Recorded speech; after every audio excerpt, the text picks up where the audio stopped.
Assalamualaikum warahmatullahi wabarakatuh. Perkenalkan, nama saya Hasana Nuril Minuhai. Saya dari kelas 3F dan saya dari perwakilan kelompok 3. Pada video kali ini, kelompok kami diberi tugas untuk membahas materi tentang cahaya. Sebelum memulai materi, di sini saya akan memperkenalkan terlebih dahulu teman-teman kelompok saya dari kelompok 3. Yaitu yang pertama ada Adi Sadilia Kamal, Malen Septiani Babai, Farhan Suwele, dan saya sendiri, Hasana Nuril Minuha.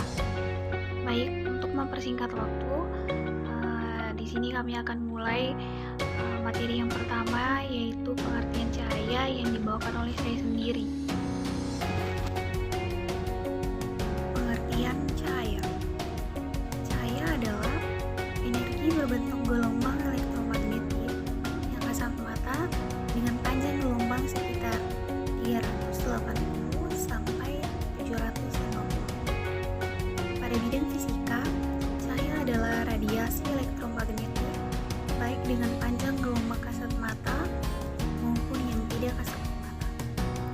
Selain itu, cahaya adalah paket partikel yang disebut foton. Kedua definisi tersebut merupakan sifat yang ditunjukkan cahaya secara bersamaan sehingga disebut dualisme gelombang partikel. Paket cahaya yang disebut spektrum kemudian dipersepsikan secara visual oleh indera penglihatan sebagai warna. Bidang studi cahaya dikenal dengan sebutan optika, merupakan area riset yang penting pada fisika modern. Materi selanjutnya akan disampaikan oleh rekan saya.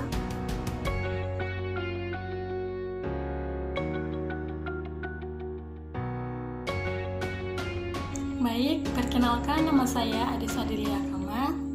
Nah, jadi langsung saja saya akan melanjutkan materi tentang cahaya. Nah, di sini saya akan menjelaskan perbedaan cahaya dan sinar. Mungkin di benak teman-teman, apa sih itu cahaya, apa sih itu sinar? Jadi, cahaya adalah pancaran terang yang dipantulkan oleh suatu benda. Jadi, benda yang bercahaya tidak menghasilkan terang, melainkan memantulkan terang. Contoh-contohnya antara lain cahaya bulan, cahaya cermin, dan cahaya cincin. Nah, sedangkan apa sih itu sinar? Sinar adalah suatu benda bisa dikatakan bersinar apabila benda tersebut dapat menghasilkan pancaran terang. Dengan kata lain, sumber sinar adalah berasal dari benda itu sendiri. Sebagai contoh diantaranya sinar matahari, sinar lampu, dan sinar X. Nah, jadi dari yang saya sudah jelaskan sebelumnya, dapat kita simpulkan bahwa perbedaan sinar dan cahaya sebatas terletak pada sumber pancaran terang. Benda yang bisa menghasilkan terang disebut bersinar, sementara benda yang bisa memantulkan terang disebut bercahaya.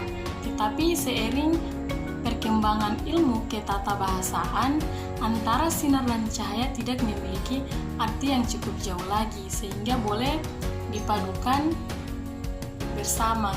Nah, itulah perbedaan cahaya dan sinar. Nah, sekian dari saya. Baik, saya akan melanjutkan materi selanjutnya, yaitu sifat-sifat cahaya. Cahaya memiliki beberapa sifat, yaitu yang pertama, cahaya dapat menembus benda bening. Benda bening adalah benda yang dapat ditembus oleh cahaya. Contoh benda bening adalah antara lain kaca, mika, plastik bening, air jernih, dan botol bening. Yang kedua yaitu cahaya merambat lurus. Cahaya akan merambat lurus jika melewati satu medium perantara. Peristiwa ini dapat dibuktikan dengan nyala lampu senter yang merambat lurus. Yang ketiga yaitu cahaya dapat dipantulkan. Pemantulan atau refleksi atau pencerminan adalah proses terpancarnya kembali cahaya dari permukaan benda yang terkena cahaya. Pemantulan cahaya dapat dibedakan menjadi dua, yaitu pemantulan teratur dan pemantulan baur atau difus. Yang keempat yaitu cahaya dapat dibiaskan. Pembiasan adalah pembelokan arah rambat cahaya saat melewati dua medium yang berbeda kerapatannya. Dan yang terakhir yaitu cahaya dapat diuraikan. Istilah lain dari cahaya ialah dispersi cahaya. Contoh peristiwa dispersi cahaya yang terjadi secara alami adalah peristiwa terbentuknya pelangi. Pelangi biasanya muncul setelah hujan turun. Pelangi terdiri dari beberapa warna yaitu merah, jingga, hijau, biru, nila, dan selanjutnya manfaat cahaya dalam kehidupan sehari-hari. Ada beberapa cara pemanfaat energi cahaya, yaitu pemanasan ruangan. Ada beberapa teknik penggunaan energi panas matahari untuk pemanasan ruangan, yaitu yang pertama jendela.